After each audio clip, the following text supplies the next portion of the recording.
talking to myself again. But it's the only... Good morning and welcome to NUFC Matters with me, Steve Wraith, and a big welcome to a good friend of mine who we did quite a few interviews on Instagram at the start of this horrendous lockdown period. It was Alan Mcgee. Good afternoon, good morning. How are you? I'm good, Steve. Good to see you. I'll officially become your dad. We didn't discuss this either, you know. Adidas should be sending us some sponsorship money for this, I think. When it came up, I was like, because I've got it just on the iPhone, and I was like, you've got the same T-shirt on. So it's like, I mean, we both know Gary Ashton. You know, what can we do?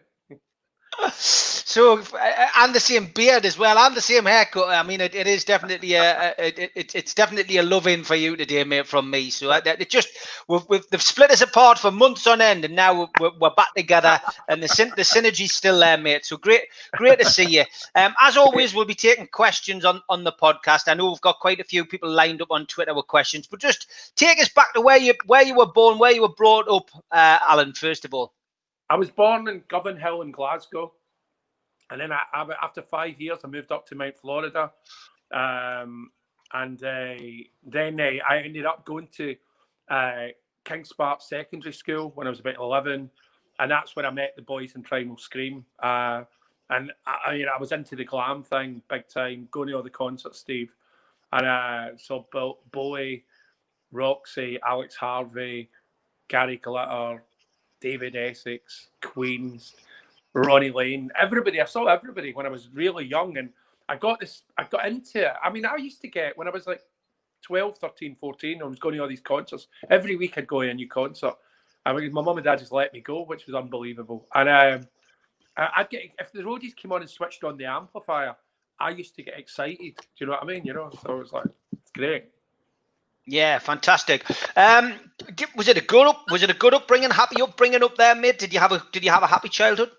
No, really. To be honest, my dad was a bully. My dad was he threw us out at 16. He threw us out at 14, and then he threw us at 16. And he was one of these. It's a thing of that generation. I mean, they all used to hit their kids, but my old man would put me in hospital, battering us so bad. So that's kind of what I think it made me successful. If that's such a weird way of looking at it, though, because I had something to kick back against, you know what I mean? But when I was 16, I got thrown out for not doing nothing, actually, and I ended up living with Bobby Gillespie and his father, and that was it. You know what I mean? That's so I just went and lived with Bob, and get rid of the whole baggage of the family, you know. It's amazing because when you hear people have such a traumatic upbringing like that, most of them turn to villainry, not becoming one of the most influential people in music. So all credit to you. What I think it is, Steve, is, you know, sometimes rock and roll's not that far away from that in a way. You know what I mean? You know, it's like, you didn't have to steal, you know, to be successful, but you had to be pretty fly. Do you know what I mean? Yeah, no, I understand that. What was the first record you bought, Alan? Get It On, man. T-Rex, Steve, brilliant record, and I loved all these glam bands. That's what I mean. I was obsessed with Bowie. That was really my guy. But I loved the sweet. I loved all these glam things, and then it kind of went on. The glam. I was Bowie centric till 75, 76. Station to Station. Loved that album, and then December 76. I was up in the record shop in Glasgow. I was about 15. And I saw Johnny Rotten, and that was it. I was into the punk thing. It was literally, I'm not taking the mickey. I went into the town, didn't know anything about the Sex Pistols, 15-year-old, and they were like on, I think it must have been on Tony Wilson's So It Goes, but it was, they got a VHS tape, and they were playing it in this shop, and I came out of that shop, and I was a Sex Pistols punk rock fan for then on in. Do you know what I mean? So it was a moment that somebody went, do you want? And it clicked into it. And then we got to know all the other people in Glasgow that were into that thing. That was like, there wasn't that many. There was only about half a dozen of us. It was like Charlie and Jim Kerr for Simple Minds, me and Bobby Gillespie, a guy called Ian Donaldson, and Jake Black, who died, you know, the guy from the Alabama 3. And that was like the first 6 punks in Glasgow. You know what I mean? Yeah, no, amazing stuff. So, obviously, you had to stand on your own 2 feet at such a young age. Going to London, were the streets paved with gold? No, I was homeless. Wow.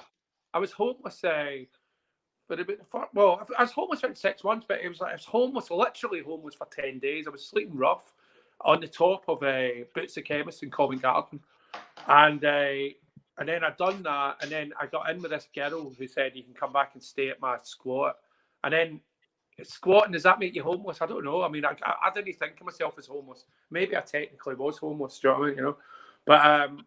Yeah, and then I did about 6 months in the squat, and then I got a shitty wee bed set, and then I just built it up. You know what I mean? And within, I went down at 20.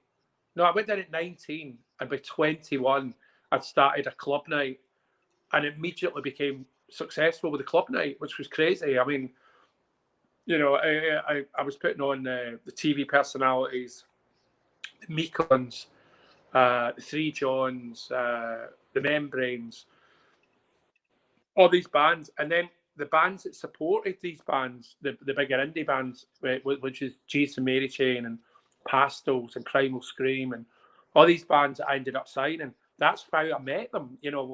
Obviously I knew Primal Scream. I grew up with Bob, but everybody else, I was just booking these bands, and that's how we got a roster of bands. Yeah, amazing. John Justice Alan Morning, he does sponsor the show, Q Tech. Big shout out to him. He makes pool tables and snooker tables in Wallsend. We've also got Darren Baldwin Funerals, who is our main sponsor, and he's a great guy, and came on just at the right time after Newcastle got mauled by Brighton 3-0 at the weekend, Alan. So great time to get a funeral company as a sponsor. Did your deal ever go through, Steve? I never read. Did it stall? Do you remember the deal? It was nearly there. It didn't go through, mate, but it's not dead in the water yet. But it's gone off the table. It's gone off the agenda. The Premier League were against it, and unfortunately, the Saudis withdrew. But the belief we have is that they're still there, ready to come in if all the improprieties that the Premier League seem to think are going on can be adjusted. So you know what, Steve? The real truth is, see if you were Chelsea or Tottenham. They'd have let it go through. Do you know what I mean? It's only because you're Newcastle and you're up north and you're not one of you're a huge team, but you're not one of the main. The cartel. Yeah, we're calling them the cartel. The main teams are like Man U, Man City, Chelsea, Tottenham, Arsenal. That's Liverpool. Okay. Yeah. If you were one of these 6 clubs, Steve, that deal would have went through. Do you know what I mean? Because I mean, look at who. I mean, I'm not going to start throwing shit at people, but think of some of the people that run the other clubs. Do you know what I mean? Growing up in Glasgow, were you hit with a football bug? Celtic, Rangers? Yeah, I was Rangers, but I can't take the bigotry. Do you know what I mean? I mean, I knew for a minute. Most of my pals are Catholic, so I knew it was bullshit. You know what I mean? And I never got into the bigotry thing, and I kind of, by the time I was about 15. I was into the music thing by that point, you know what I mean? I was really obsessed on the music. But in Scotland, in Glasgow, I shouldn't say it in Scotland, in Glasgow, it's like the Rangers Celtic thing is just a sectarian thing to a lot of people, and I can't be doing with it, mate. Do you know what I mean? Yeah, obviously influenced heavily by Bowie and obviously India music, T-Rex, etc. I mean, did you get into bands yourself? Were you a singer? Did you play an instrument? Yeah, I made some little records, and that was one of the reasons that I knew how to run a record company, because I knew how to make the records and produce them, Steve, and master them and get the sleeves together and all that stuff, so I could do the process because I was putting out my own little records, so that's why when I started a label, I was like, well, if I can do it for me, I can do it for other people, Yeah. Obviously, getting onto that, Creation is a name which everybody who is big fans of a lot of the big bands will know very well. How did that come about? With the name Creation? Yeah. I saw it in a Paul Weller album, a jam album, so third album, All Mod Cons, and there's a record by The Creation, who I ended up signing, but they were a 60s art pop band. And they used to do this thing called action painting that they would play music, and the singer, when the guitar player was taking a solo, would graffiti the back. It was kind of graffiti, do you know what I mean? Before graffiti, it was like they called it action painting in the 60s, and they were an amazing band. And Oasis nearly covered a Creation song, believe it or not. How Does It Feel to Feel? And just when they were going to start rehearsing it, Noel Gallagher found out that Ride had just covered it for an upcoming single, so it never ended up getting recorded. But they were going to be. People love the Creation, you know. So that's where I got it from. You know what I mean? Did you go into that business with partners, or were you on your own? I always had people with me. The best partner I've ever had is a guy called Dick Green, who's got a little record label now, and he lives in Devon, called Wichita. He's had some big records actually, right? But he was the best business partner I've ever had. Do you know what I mean? I've never been happy really with anybody else I've ever had as a business partner, to be honest. You know what I mean? Yeah, good stuff. Who was the first band that you signed up, and what was the first record that you released under Creation? Well, the first record, Steve, was a guy called The Legend. It was a shockingly bad record, man. Do you know what I mean? You know, but he's a great guy, Jerry Thackeray, and he's still my pal to this day. You know, he's a great guy, man. You know, and but his record was shocking. Was it? And when you think about what came after that, fantastic. So yeah, I mean, look, just to reel off a couple of the bands. I mean, you had Primal Scream, obviously, with your good pal Bobby Gillespie, Jesus and the Mary Chain, and then obviously a little bit later we had Teenage Fan Club, who a lot of Newcastle fans will remember with a great deal of happiness, and then of course Oasis. But yeah, I mean, Primal Scream, what was it like working with somebody who you'd spent a lot of your early life with? That's a good question. Nobody ever asked me that, ever. That was difficult, actually, because in some ways, I mean, I still talk to him. I was talking to Bobby about 20 minutes ago. I sent him some podcast that he used to be in a band called The Wake, and we were talking about it, and I sent him a podcast with a guy that was the leader of the band on it. So we're so close still, but we've done that part 11. When we both came to London in the beginning, we lived in each other's pocket. So, do you know what I'm saying? You know, it's like we know each other amazingly well. We like each other, but we're a bit like that as well. You know what I mean? It's fine. It is what it is. I mean, we're best friends forever. You know what I mean? Yeah, no, amazing. I mean, I just find it was something I didn't know until we got on stage, last year and did a talk about it, and to find out that seems 5 years ago. No. Thanks, COVID. Thanks, COVID. Well, incredible. I mean, when you do your talks, they're fantastic. And hopefully, God willing, once we get through this, we'll be able to get back on stage and do a few more. It'll be fantastic. So, yeah, obviously, Primal Scream was one. Jesus and the Mary Chain. We're going to move on to Oasis, because I know a lot of people will be wanting to ask questions. The questions are coming in. You can ask us a question on the live broadcast, or drop us a message on Twitter at Steve Wraith. But yeah, Oasis. I mean, amazing success with them, really. And did you see that coming? No, I didn't. I thought they were going to be really big, and I mean, I don't mean superstars. I thought they might, if we could really get it right, they might be a bit bigger than the Scream, and maybe nearly as big as the Stone Roses. That's kind of what I thought it was, maybe, if everything worked out right. But it just blew up, Steve. Do you know what I mean? It absolutely blew up. And, we were, after the first album, we were bigger than anybody that we ever thought we were going to be bigger than. Do you know what I mean? Because the first album done 7 million. And it was just like, it blew my mind. Do you know what I mean? It was such a big band, Didn't see it coming. I thought they were a good band. But you got to look at the history of what we've done with the label. I've always signed pretty good bands. So it's a bit like, it's another good band. You know what I mean? Like, sometimes the good bands, they sell 100,000, sometimes they sell 3 million, but you just never know. Do you know what I mean? Tom Lynch sent a question in on Twitter. He says, what was the reaction from your colleagues at Creation when you signed Oasis? I would imagine nobody really knew who they were. Yeah, I mean, some of it was very funny, right? I remember, I knew Liam was a sex symbol when I saw him, right? And I told all the girls in the office, every one of them would deny this happened, right? And I went, I've signed this amazing band, or I'm signing this amazing band. And the singer, the girls are going to love this singer, blah, blah, blah. Well, you should check the singer out. And every one of them went, no, you know, we're not having it. You know what I mean? And nobody went, he's a good-looking guy. All the girls were too cool, right? And then about 2 or 3 years later, Liam came to the office to play me. And then he said, go and get everybody in. I mean, I think he played me a B-side or something like that. And literally, the entire office, and mainly women, crammed into a tiny wee room to listen to it, and they were all like just gushing over Liam Gallagher. Do you know what I mean? And so it just goes to show you that, you know, success, it throws a few different shapes, man, doesn't it? You know what I mean? Yeah, of course it does. Keith asks, has Alan retired now? Not really. I mean, I'm not as busy as I was. You know what I mean? But I was overly busy in the 90s. You know what I mean?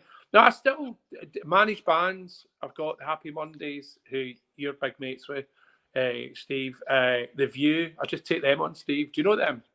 Yes, I do. Yeah, brilliant. You just took the View on. I've got Cast. I've got Las Vegas. Who else have I got? I can't remember. I've got somebody else as well. And that's what you're involved with the K's, Alan, aren't you? The K's? Yeah, no, I'm just putting the record out, you know what I mean? And then I've got like a label full of little bands that I'm loving doing that, Steve. I'm absolutely loving it, you know what I mean? Shambolics were great. I've got Black Grape as well. I manage Black Grape. Yeah, Shambolics were fantastic. They came and played a gig in Newcastle for me. Yeah, brilliant. Great band. Yeah. Definitely well worth a look. Lee Taylor says you can't beat hearing Moving On Up when Newcastle win at St James's Park. Yeah, it seems like a long time since we were at a match as well. John Justice Allen says, Alan, who was your own personal favourite band, artist, and what was the best concert or gig you've ever attended? Best concert I've ever attended of my own bands was Oasis at Earl's Court. First time they did it in '95. It was fantastic. And what's my favourite band to work with? I suppose it's bittersweet, really. It's Primal Scream, because I made them famous and I grew up with them. But also the biggest arguments I've ever had with anybody in music have been with Primal Scream. So do you know what I mean? You know, it's like that, you know. Yeah, that's fair enough. Lee Taylor says, do you think Oasis are the greatest British band ever?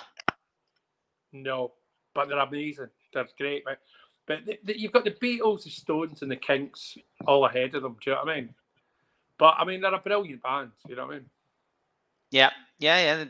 No doubt about that. Rob G on Twitter, he says, does Alan prefer Noel's stuff or Liam's stuff? I know you get asked this all the time.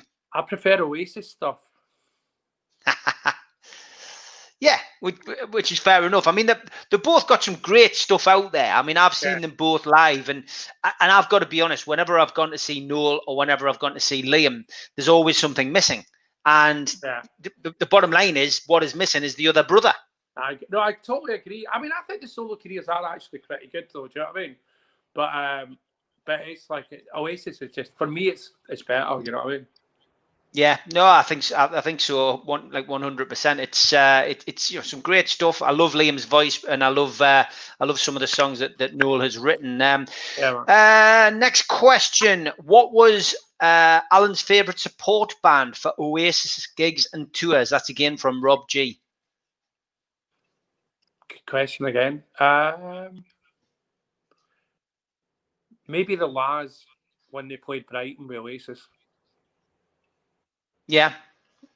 They really only had did they have one or two hits, the Laws? I remember There She Goes was a big hit for them. They had one really massive album. Do you know what I mean? And then He Lives off the money because everybody covers There She Goes. It's like a standard now. So I think he makes about $250,000 a year, literally out of people covering these songs. So he's never really tried. This guy called Lee Mavers. He's never really tried to get the band back together. You know what I mean? Supposedly, I think Noel told me some mad story that he went back into the dressing room. He'd given the Laz, who he like me, he loves the Laz. And this would be about early 95, late 94, that Christmas gig at Brighton Centre.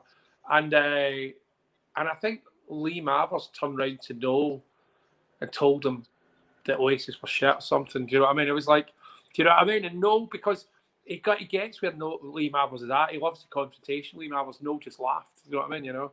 So. Keith asked, does Alan think getting music into films and TV does more for new bands than getting a record deal? Yeah, arguably it does. Do you know what I mean? You know, I mean, you've got to. It's good to work with people if they're into the music. It doesn't need to be a big record company. It can be a little record company. Like, I mean, I'm a one-man record company, but my little bands, I've got good access into radio and TV and stuff and press. So it can, if you've got the right person to work with, it can work, you know. Yeah, no, good answer. Lee Taylor says, what's your favourite song from any bands that you've worked with? Well, you can always say it this morning, Soon, My Bloody Valentine. Yeah.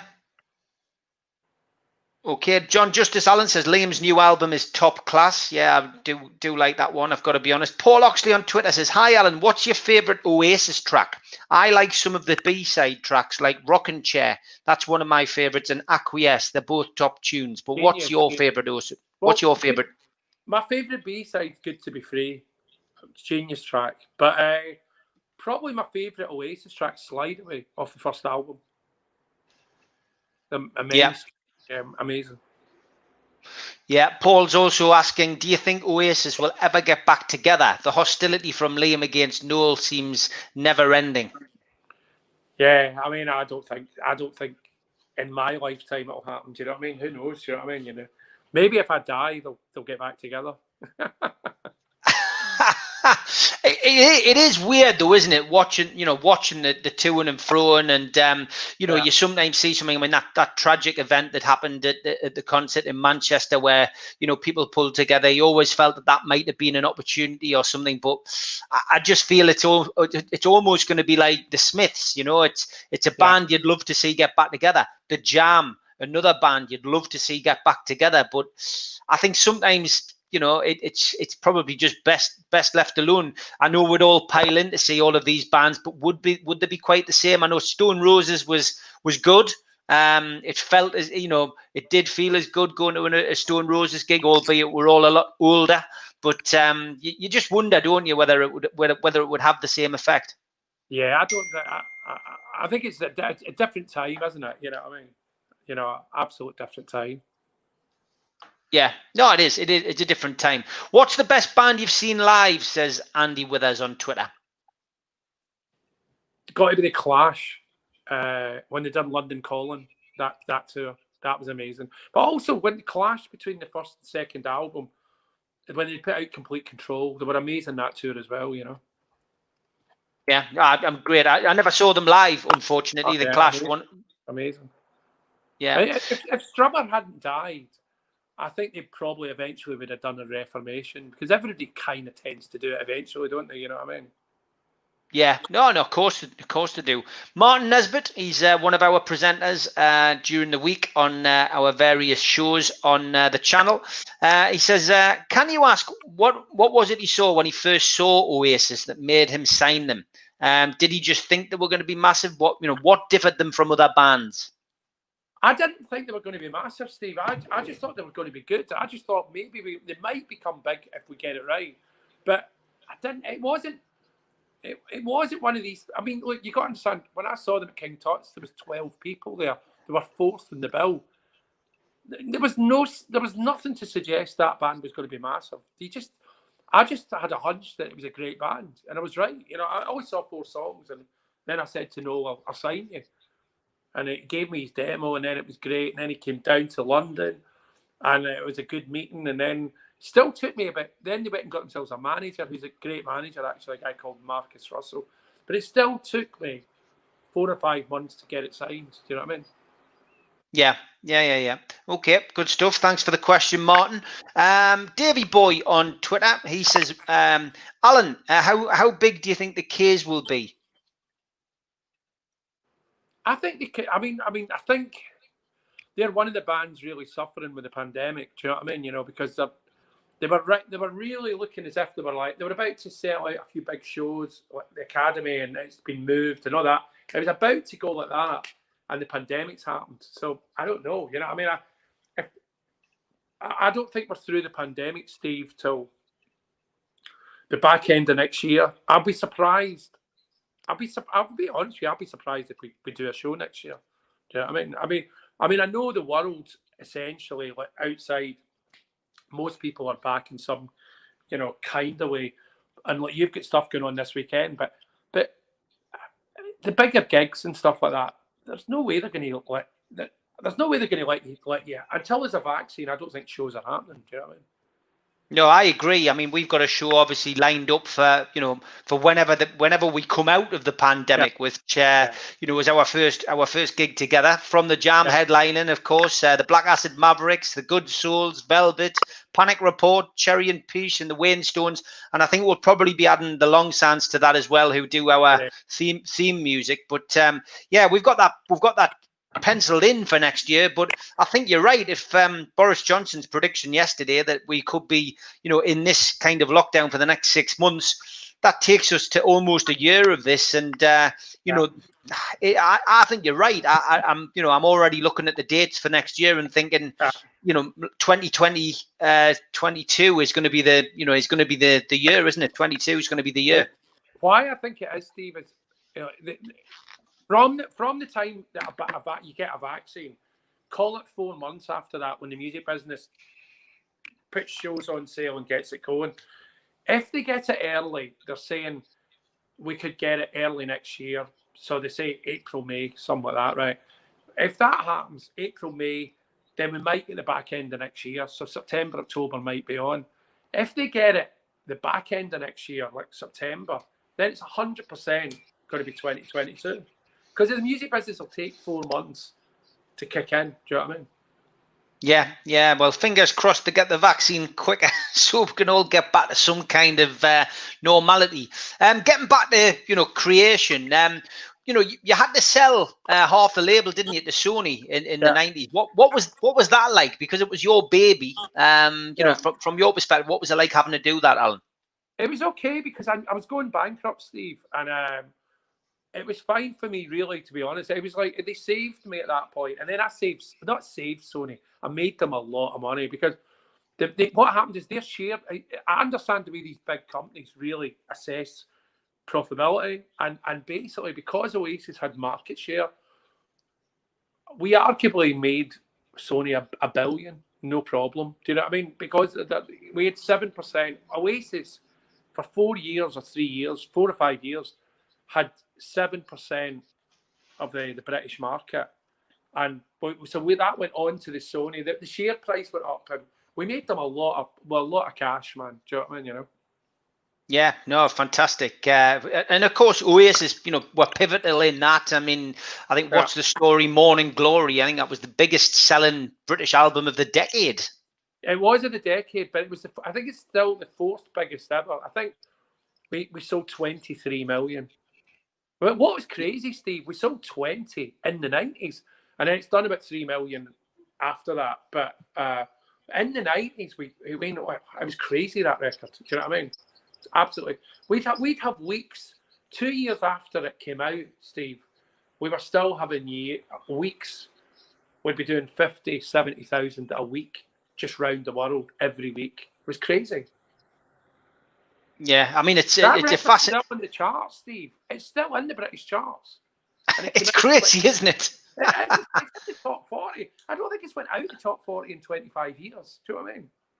I think when you look at that, it tells you, you know, A, how great a record it is, but B, you know, music hasn't progressed a great deal. You know, some of the stuff in the charts is horrendous. You know, and the whole format's changed and everything's changed, hasn't it? The way that we bring music out, but the way we listen to music now. I mean, you know, gone are the days of a good old 45 or a 33. It's all about, you know, digital downloads.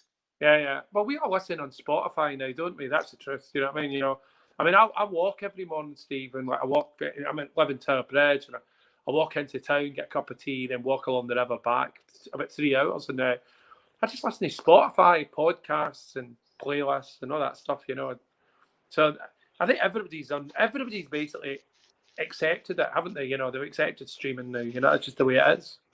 Yeah, talk a little bit about COVID before we get back on things that have happened in your life. I mean, how has it really affected you personally? I mean, have you coped mentally? You live on your own, as you say. You're getting out and doing your exercise. You've lost a bit of weight as well. But I mean, how have you coped? I've been good. I mean, I've honestly been good. I think I remember we started talking right at the beginning, like properly every day for a while, right? And then I realised that if you go for a big long walk, I thought you'd get arrested. And when I didn't get arrested and I'd done a 10-mile walk, I realised I can do this every day.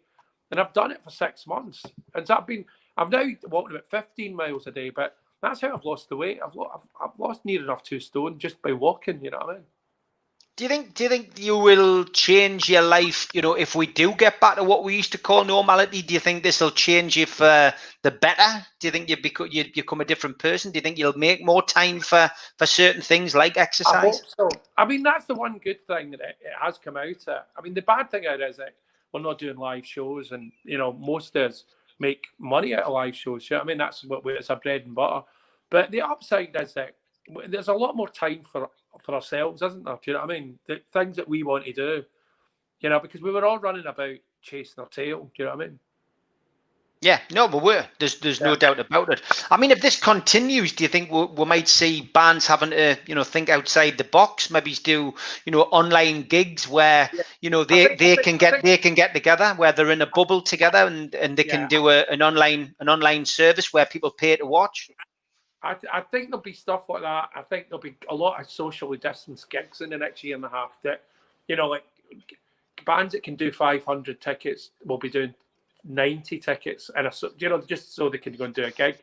There'll be a bit of that going on. I mean, I'm putting records out with gigs not even on the list now. You know, I mean, I'm not assuming that anybody can do a gig, and I'm just concentrating on press, radio, streaming.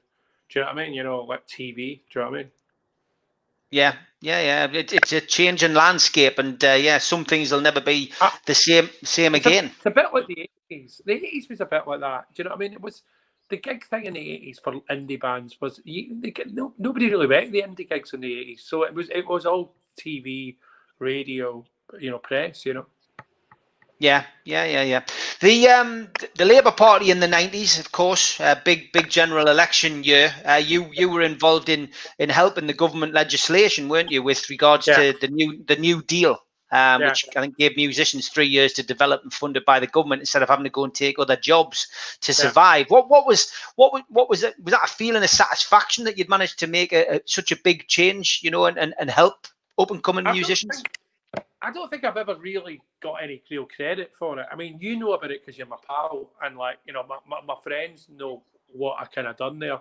But I think nobody outside my pals really know about it. You know what I mean? They kind of, you say to them, "Oh, that New Deal for musicians, I made that happen through the government," and then people go, "Oh, yeah, I kind of remember it," but it's not really that well known, But yeah, that's what happened. We shoved it through, and I had the government's ear for 5 minutes, and I did manage to change legislation, which is great for the musicians. The Libertines were on that scheme, Steve. Do you know what I mean? Yeah.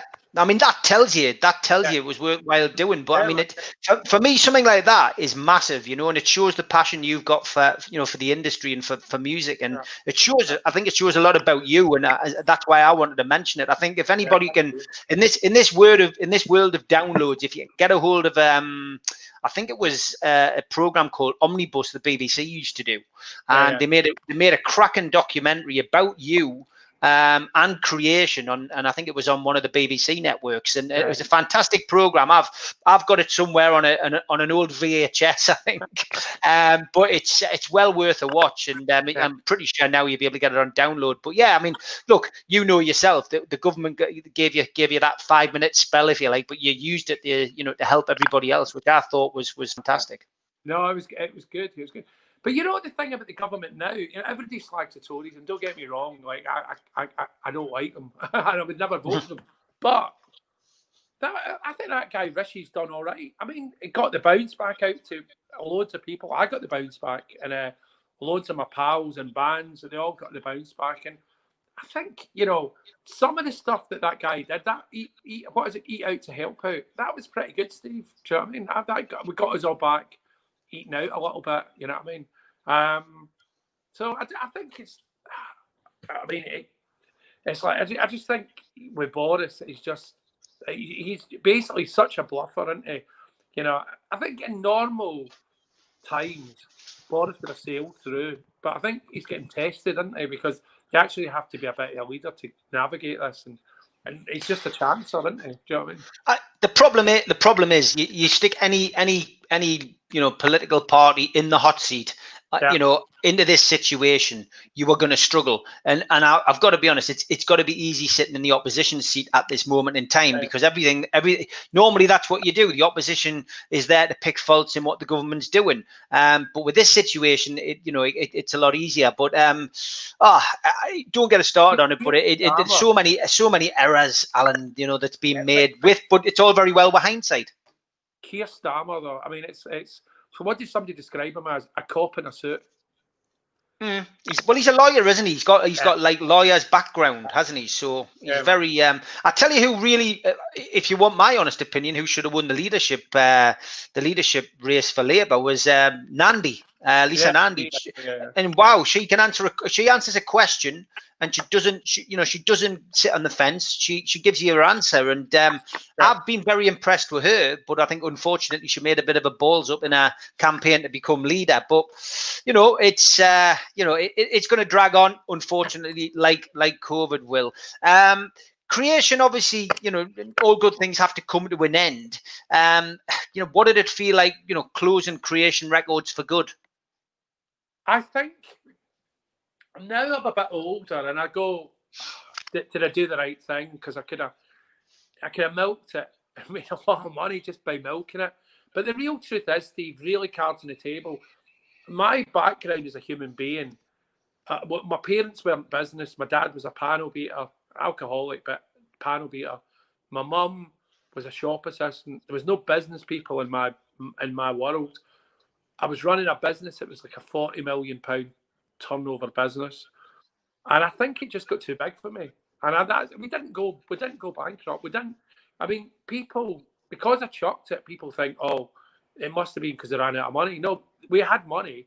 I just didn't want to carry on because it done my head in, Steve, because I was in control of about 100 people and 50 people in England and 50 people outside England. And I didn't sign up to run a corporate record company, and that's what it become, Yeah, I mean, it's. Did you go into property or something after that? Developing property. What was that something? Was that just something that you'd always wanted to do, or was that just something that just stumbled? Was a little bit by chance, because I started making a lot of money in the 90s, and then everybody went, get a big pension, and which maybe I should have done actually, right? But I didn't do that, and I started buying up property. I bought a lot of houses through all this Britpop cash, and they all went crazy.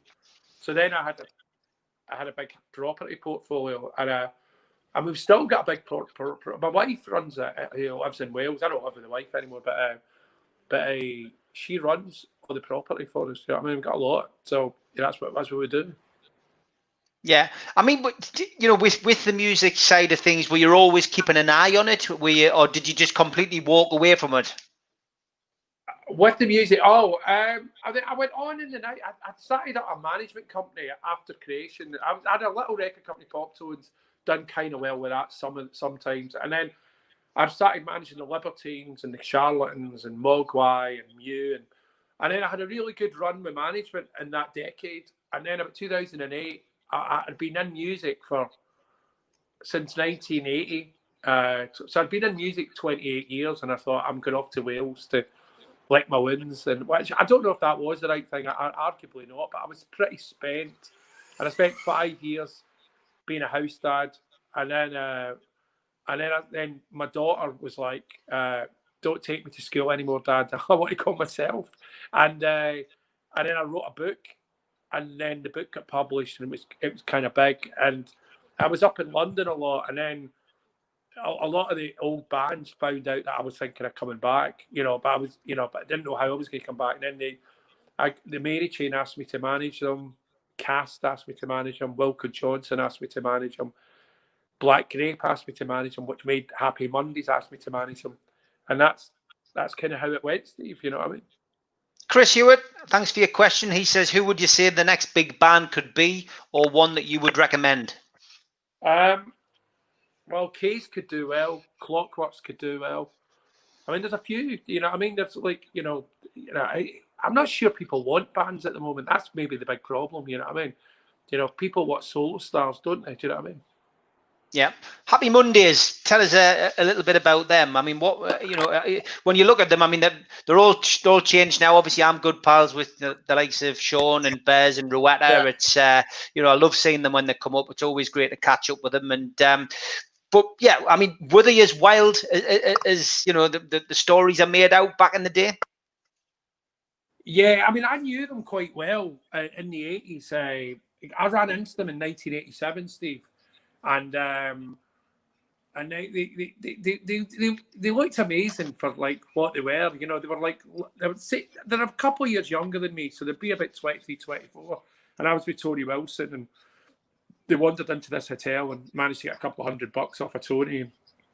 And then I ended up, when Acid House happened, I ended up becoming big mates with the Riders, Sean and Paul, and big mates with Bez and Gaz, and that's how I sort of got to know them. And then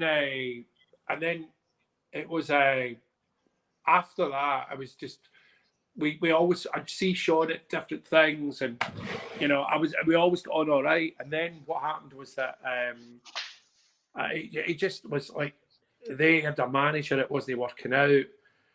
They left the manager. They phoned me and said, "Do you want to manage a band?" And then that was it. I was suddenly the manager. You know what I mean?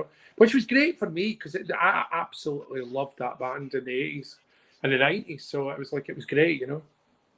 Obviously, brothers involved in that band were Oasis as well. Obviously, the brothers involved.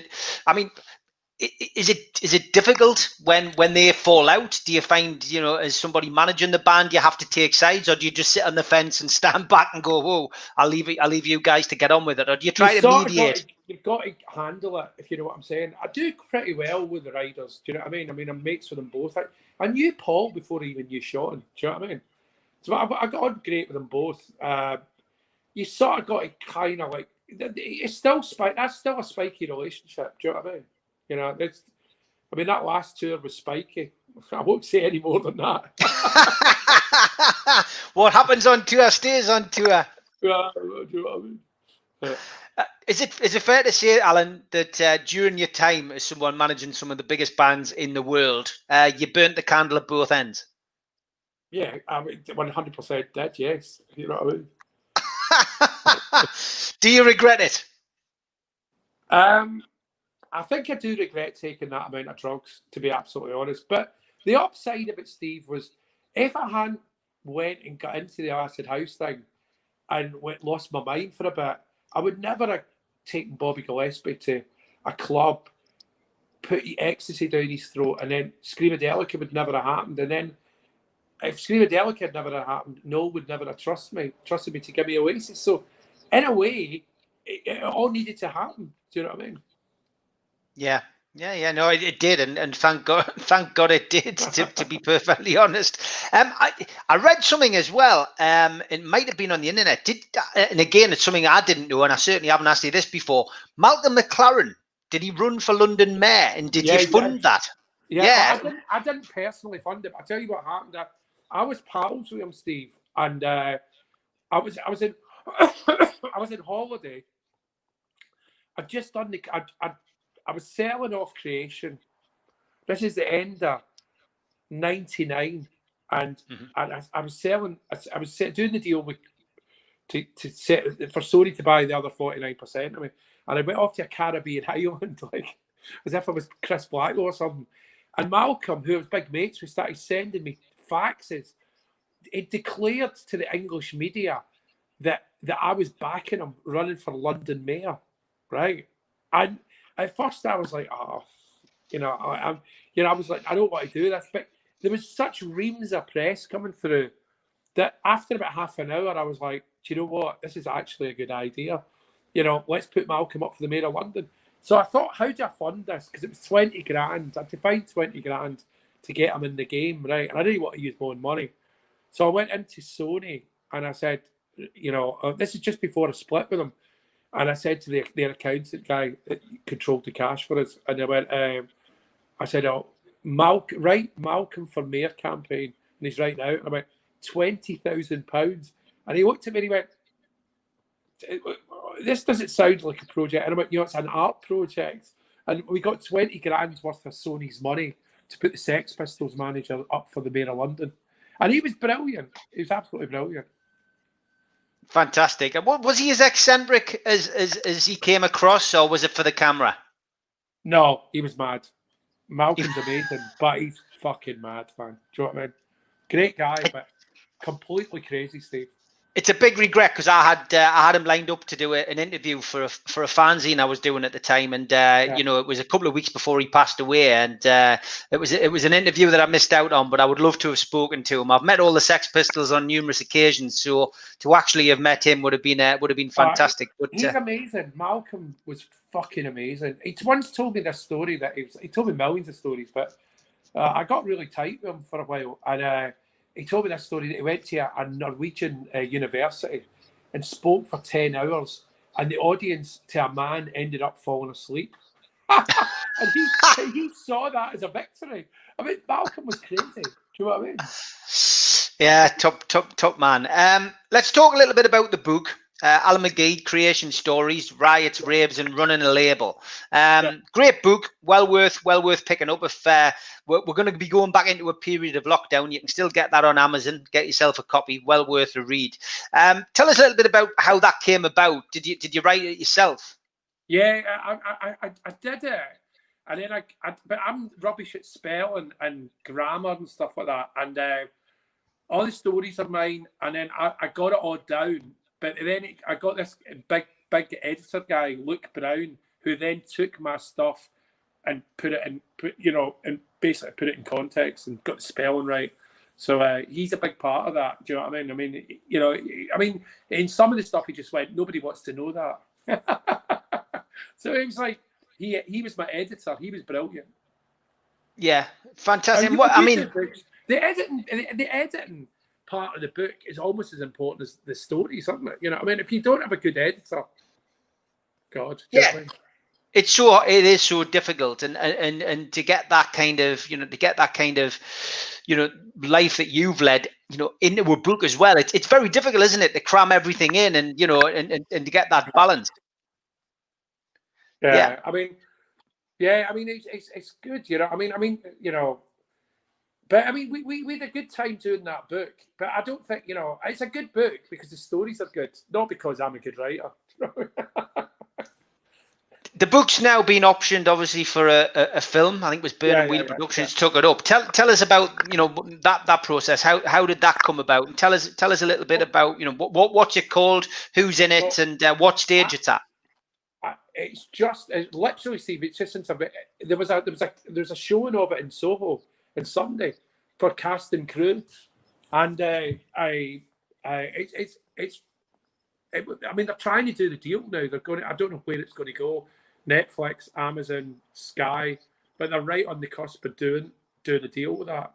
And how it happened was that I sent a book to Irvin Welsh, who loved it, and he said you should do a film. I went no. He started getting involved in it, and then a friend of his, Shelley Hammond, who said, "I'm going to put it together for you." They came to me and said, "We'll option it. We'll send you some cash," which was nice. And then you can be a consultant on this movie, which was quite. I mean, you got to get it around your head around this. I never thought it was going to get made, right? So I never took it seriously. So they auctioned it for like $5,000 or something like that. I didn't think any more of it, Steve. And then the consultant on the movie, they had to pay me like $40,000 or something, Steve. And that's when I started taking it seriously. They sent me that, and I was like, "What the fuck? Maybe it'll get made." And then that was like 5 years ago. Didn't think, and then it drifted off, and I just thought, well, I've had a result, haven't I? I mean, I've had a I've been paid for as a movie consultant when there's no fucking movie, so that's kind of cool. You know what I mean? So I thought, well, that was all right. That was worth a couple of meetings, and then Danny Boyle got involved, and then it became reality, and then the film get made, and now the film is made, and now they're deciding how. I mean, you can't put it in cinemas. What's the fucking point? Do you know what I mean? So I just said to them, look, try and put it out on Netflix. So I think I talked to Netflix, Amazon, Sky, all the other things that you would talk to people about, you know what I mean? Apple, I think that's another one. Did you go down on the set to watch any of it being filmed? Went about 2 or 3 times, maybe 4 times. Yeah, it was good. I mean, and Ewan Bremner's amazing at playing me. He's got me down, man, you know. That he can do me, you know what I mean, you know. Brilliant. No, great stuff. But we'll look forward to seeing that when it comes out at some point. You did, get drawn back into the music, a bit like the Godfather line. Every time I try to get out, they pull me back in. I know you were still involved with, to a certain degree. But Creation Management was launched 2014, and then Creation 23 came about in August 2018. Tell us a little bit about them and why the comeback on that level. Well, Creation's a kind of life work, really. I think it's a bit like Newcastle Football Club. It's something that's always been there for you guys for about 100 years. And Creation's been around since the 80s as a record company. I sold the first one to Sony. I've now got the new one that I own. The management company's been around since the 80s. I'd resurrected it in 2014 when I came back into the business, only because the Mary Chain were going, we need you back. And that was the first band I'd ever managed, and took them on a world tour and did on as Psycho Candy, and then made a new record with them. So had a really successful 5 years with them. And then all the other bands jumped on it. And then Creation 23, it's just a continuation, it's a different company and shareholding. Sony are not involved, but it's a continuation of the same idea, you know what I mean? Yeah, and you've embraced the technology and the podcasts and stuff. You've been working on various things like that. Tell us a little bit about the stuff that you do online. I'm doing one week I'm doing a show. I was doing the Boogaloo, but then they dropped a studio, and I've now been doing one with Brian Anderson, who got me a studio in London. And not like for me, but I go up and he's got me a wee studio in Soho. I can go in and make podcasts, and so I just trotted in there, and we've done Bob Geldof, who else we done? Sean Ryder, James Allen, Kyle for The View, who's made a great record, by the way. I picked The View up, and Kyle's made a solo album. You'll love this, Steve, though. He got the bounce back I think he got about 20 grand bounce back, or 15 grand, and he spent the money on an album. Wow. Brilliant. Great stuff. Is that out now? No, it's going to be out. He's got one solo album out that came out about a year or two ago, but he's got an album coming, I think, next June. So I'm just going to, but he's got a real shot, Steve, because the kid can really, really write pop. You know the way like Lewis Capaldi does pop? It's not a million miles away for that. We might actually have a really big record in our hands with that guy. You know what I mean? Yeah, it sounds fantastic. We look forward to hearing about that and seeing that as well. Just want to finish off, really, just reunited with your son, and who I've been lucky enough to meet. I know he's been doing a radio show and a few bits and bobs as well. But what's it been like getting back and getting to know him? Great. I mean, he's had a really troubled. He's been troubled his whole life, that kid, and he disappeared into prison and heroin addiction and all that crazy stuff. And I got him clean in Thailand, but he stayed clean. Do you know what I mean? Which is remarkable. And he literally, as you were like just as before we picked up this call today, he's saying that he's got himself a wee job in a kitchen just up the road. So he's trying. And that's all you can really ask of people, Steve, as long as they try. Do you know what I mean? Yeah, of course, mate. Of course. So, what's next for you, Alan? And is there anything you want to promote before we finish today? No, I've got a lot of records. I've got next year. because we've got no gigs, there's a lot of stuff that I'm going to manage through Townsend. I'm going to put a Sean Ryder solo album out next year. Kyle for the View, Kyle Faulkner solo album. I'll probably do a cast album through Townsend next year. I might even do a Black Grape album. So I'm now just taking gigs off the table and went, okay, I know we've got 3 tours on sale and we've got our gig and all that stuff that you and me want to do. The reality is we'll be lucky to get any of that. So I think just assume that they're not happening and get on with making records, you know. Yeah, Sean Ryder solo album sounds fascinating. I think a lot of people will be interested in hearing that, because he is a changed character. I mean, you know, he's not the rock and roll Sean that we all knew and loved back in the early days. He's a reinvented character. Even did a spell of acting with me on Rise of the Foot Soldier 3, which which was great. A few great days were spent filming that. But yeah, he is a changed character. But what kind of are we going to see a change in? Are we going to see a change with that? A change in direction without giving too much away? Is it a change in direction? It's been produced by Sonny Levine, who's Quincy Jones's grandson, and it's quite a claustrophobic sounding record. It's very modern. Do you know what I mean? Weirdly, it was done years ago, and then way before I managed them, and it's been kicking about, and now we're going to put it out. You know. Fantastic, mate. Excellent. Well, listen, as always, thank you for giving up your time. We started these off on Instagram. It was great to have you on those shows, but nice to have it in a bit more of a studio atmosphere, mate. But listen, you take care, and I'll speak to you soon. All right, mate. Be good. Cheers, Steve. And you, take care. Bye-bye. Great to have Alan Mcgee on. Something a little bit different for the Newcastle United fans who tune into the channel on a regular basis. I'll be back tonight at 6 o'clock with Malcolm McDonald and John Gibson. And then we'll be doing Match Day Live, Morecambe in the Carabao Cup. So plenty of stuff on the channel today. Please give it a like. Please subscribe. And if you feel generous, please join the channel for $1.99. Fantastic if you can do that. Big thanks to Darren Baldwin Funerals and Q-Tech, and I'll see you tonight at 6 o'clock with Super Mac and Gibbo.